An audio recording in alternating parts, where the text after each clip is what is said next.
Dear aspirants, क्या आपने कभी सोचा है कि ऐसा क्यों होता है कि यदि कोई बच्चा या इवन आप जब किसी बहुत पतली पट्टी वाला बैग अपने कंधों पर टांगते हैं तो क्यों चुभन जैसी होती है, जबकि यदि आप मोटी पट्टी वाला बैग अपने कंधे पर टांगेंगे तो वो आराम देती है, उसमें प्रॉब्लम नहीं होती है।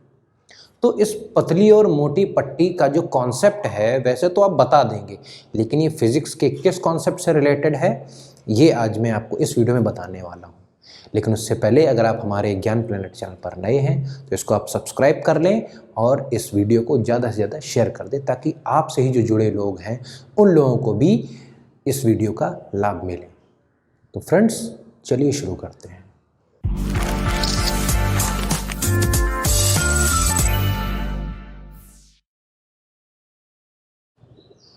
दोस्तों, जो क्वेश्चन था कि मोटी पट्टी के बजाय पतली पट्टी वाले बैग को टांगना काफ़ी मुश्किल क्यों हो जाता है, इसका सीधा सा जो जवाब है यही इस टॉपिक का ये जो टाइटल है ये इसका जवाब है, प्रेशर। क्यों? ये उदाहरण के तौर पर हम लोग प्रेशर को समझेंगे और इसका फार्मूला निकालेंगे और तत्पश्चात इसकी हम लोग यूनिट भी निकालेंगे, मात्रा। तो देखिए, हम सभी लोग जब रियल वर्ल्ड को देखते हैं तो उसमें हमारे सामने कहीं ना कहीं कुछ ना कुछ उदाहरण जरूर प्रेजेंट होते हैं। इन्हीं उदाहरणों से साइंटिस्ट ने हमारे लिए ये चीज़ें जनरलाइज रूल्स बनाए, तो इन्हीं रूल्स को हम लोगों को रटना पड़ता है। लेकिन क्यों ना हम लोग आज उन्हीं साइंटिस्ट की तरह सोचें जो उन्होंने देखा हो, उन्हीं के जैसा हम लोग भी रूल्स को निकालें, सीखें।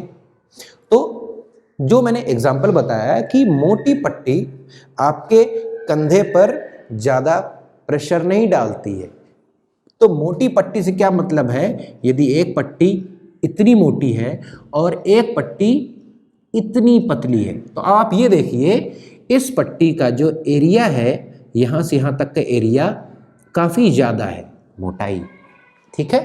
तो इस पट्टी का जो एरिया है ये काफ़ी कम है, अर्थात जब ज़्यादा एरिया की चीज़ आपके कंधे पर ज़्यादा एरिया को प्रभावित करेगी तो क्या होगा, आपको आराम मिलेगा। क्यों आराम मिलेगा? क्योंकि वो ज़्यादा पट्टी का एरिया जो है वो आपके ऊपर ज़्यादा प्रेशर नहीं डाल रहा होगा। अर्थात जो एरिया होता है अगर आप एरिया ज़्यादा कर दें तो प्रेशर कम लगता है, ठीक है। या यहाँ पर क्या हुआ, यदि हम एरिया को कम कर देते हैं, देखिए कितना कम एरिया है, तो क्या लगने लगता है, आपको प्रेशर ज़्यादा लगने पड़ता है, बहुत ज़्यादा आपको लगने लगता है कि ऐसा लगता है कि बिल्कुल आपका कंधा कटा जा रहा हो, ठीक है। तो इसका मतलब क्या हुआ, एक चीज़ बढ़ रही है दूसरी चीज़ घट रही है, और जब दूसरी चीज़ घट रही है तो पहली चीज़ बढ़ रही है। तो ऐसा होता है, ये दोनों लोग एक दूसरे के उल्टे चलते हैं। यदि ज़्यादा एरिया होगा तो प्रेशर कम लगेगा, कम एरिया होगा तो प्रेशर ज़्यादा लगेगा। अर्थात इसका क्या मतलब हो गया, पहला पॉइंट जो हो गया ये क्या होता है कि एरिया होता है प्रेशर के व्युत्क्रमानुपाती, यानी कि उल्टा चलना। तो उल्टे को हम लोग नीचे लिख देते हैं, 1/a लिख दिया, यानी कि प्रेशर जो होता है जब ऊपर चलेगा तो एरिया आपका कम हो जाएगा, और जब एरिया को आप ज़्यादा कर देंगे तो प्रेशर आपका कम हो जाएगा। तो इसको व्युत्क्रमानुपाती कहते हैं। उसी तौर पर उसी क्रम में एक जो दूसरा पॉइंट होता है, ये प्रेशर क्या होता है, ये पट्टी क्या कर रही है, ये जब आप इसको अपने कंधे पर टांग रहे हैं तो ये पट्टी आपके कंधे पर कुछ फोर्स लगा रही है ना, तो फोर्स लगा रही है, जितना ज़्यादा फोर्स लगेगा उतना ही ज़्यादा तो प्रेशर आपके कंधे पर महसूस होगा। तो इसका मतलब क्या हो जाता है कि जितना ज़्यादा फोर्स होगा उतना ही अधिक प्रेशर होगा। तो ये मैंने 1/, करके नहीं लिखा क्योंकि इसमें दोनों लोग एक साथ ही बढ़ रहे हैं, और जितना कम फोर्स होगा उतना कम प्रेशर होगा। तो दोनों लोग एक दूसरे के समान ही रूप से चल रहे हैं। तो जब कोई समान रूप से चलते हैं तो उसको हम लोग समानुपाती कहते हैं, और जब व्युत्क्रम रूप में चलते हैं, उल्टे चलते हैं, तो उसको व्युत्क्रमानुपाती कहते हैं। अब देखिए, इन दोनों चीज़ों में ये सारा प्रैक्टिकल ही समाहित है। इस प्रैक्टिकल के आधार पर ही हमने दो स्टेटमेंट निकाल लिए। तो इन्हीं दोनों स्टेटमेंट्स को जब हम लोग साथ में रखेंगे तो देखिए P तो दोनों में है, तो P को हम लोग एक बार लिख लेंगे। ये साइन भी दोनों में है, इस साइन को भी हम एक बार लिख लेंगे। अब जो पहले नंबर पे या जो सबसे ऊपर है उसको हम लोग साथ में लिखेंगे, तो 1 इंटू एफ ऊपर है और नीचे तो केवल एरिया है। या हम इसको ऐसे कह सकते हैं, P is equal to force upon area. ये हमारा प्रेशर का फॉर्मूला आ गया। मतलब अब हम इसको कैसे डिफाइन करेंगे? देखिए, प्रैक्टिकल से हम लोगों ने स्टेटमेंट्स निकाल लिए, स्टेटमेंट्स को साथ में रखा तो हमारा फार्मूला निकल गया। अब इस फार्मूले को हम लोग डिफाइन करेंगे कैसे? प्रेशर क्या होता है? Pressure is equal to force. पहले आपने क्या बोला? Pressure is equal to force. तो pressure is equal to force, यानी कि प्रेशर क्या होता है? फोर्स होता है। कौन सा वाला फोर्स होता है?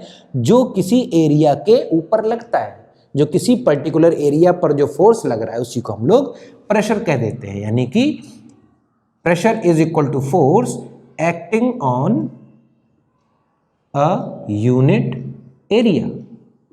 यूनिट एरिया, किसी क्षेत्रफल के ऊपर लगने वाला बल ही प्रेशर कहलाता है। ठीक है, तो यहां पर क्षेत्रफल क्या था? यहां क्षेत्रफल हमारा कंधा था। इस कंधे के ऊपर जो बल लग रहा है किसके द्वारा लग रहा है? वो जो स्ट्रैप है, पट्टी है, उसके द्वारा जो बल लग रहा है उसी बल से तो आपको प्रेशर महसूस हो रहा है। अब कम प्रेशर है, ज्यादा प्रेशर है, किस पर डिपेंड करता है? एरिया पर। तो प्रेशर क्या होता है? एक तरह का फोर्स ही होता है, लेकिन ये वाला फोर्स किसी एक एरिया पर लग रहा होता है, इसीलिए हम लोग इसको एक सेपरेट नाम दे देते हैं, उसको बोलते हैं प्रेशर। तो प्रेशर की डेफिनेशन क्या हो जाती? प्रेशर एक वो बल होता है जो किसी एक यूनिट एरिया पर लगाया जाता है, यह महसूस होता है।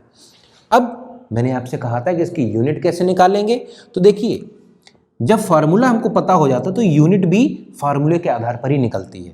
तो फोर्स की यूनिट क्या हो जाती? फोर्स को हम लोग हमेशा न्यूटन में नापते हैं, हमेशा न्यूटन में नापा, और एरिया को हम लोग मीटर स्क्वायर में नापते हैं। क्यों मीटर स्क्वायर में? जब आप किसी भी चीज का क्षेत्रफल निकालते हैं, जैसे कि ये रेक्टेंगल है, एक ये आपका आयत है, आयत में एक लंबाई होती है और एक चौड़ाई होती है। लंबाई आपकी मीटर में होती है और चौड़ाई भी आपकी मीटर में होती है। तो क्षेत्रफल क्या होता है? एरिया किसी का क्या होता है? लंबाई और चौड़ाई की गुणा ही तो होती है। तो उसके मात्रकों का गुणा भी, लंबाई को मात्रक में मीटर में लेते हैं और जो चौड़ाई होती है उसका मात्रक भी मीटर में लेते हैं।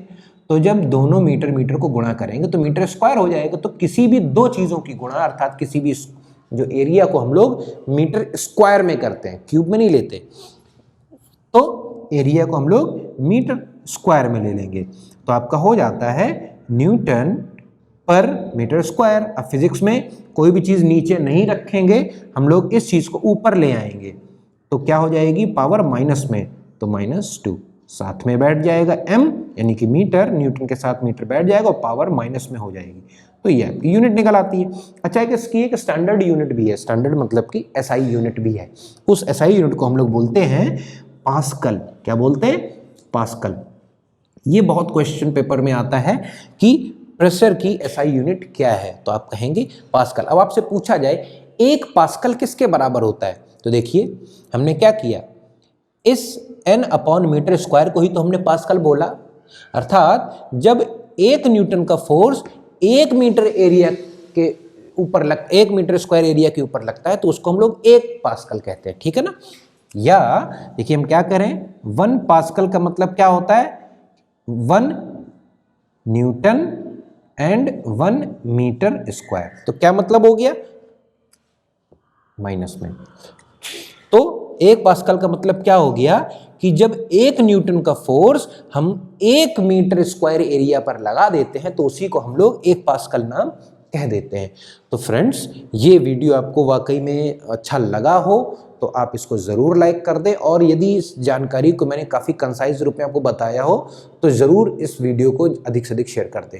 फ्रेंड्स, ये याद रखिएगा, मैं हमेशा कोशिश ये करता हूँ कि किताबी जो भाषा है उसको मैं आप सभी लोगों के सामने प्रैक्टिकल रूप में लेकर आऊँ, समझाने के लिए, आप लोगों को समझाने के लिए, आप लोगों के लिए। तो फ्रेंड्स, यदि आपको ये छोटी सी मेहनत पसंद आई हो तो इसको ज़्यादा से ज़्यादा अभी शेयर करें। तो दोस्तों, धन्यवाद आपका हमारे लिए इतना समय निकालने के लिए और हमारे ज्ञान के चर्चा के साथ बने रहने के लिए। आप सभी लोगों का दिन शुभ हो।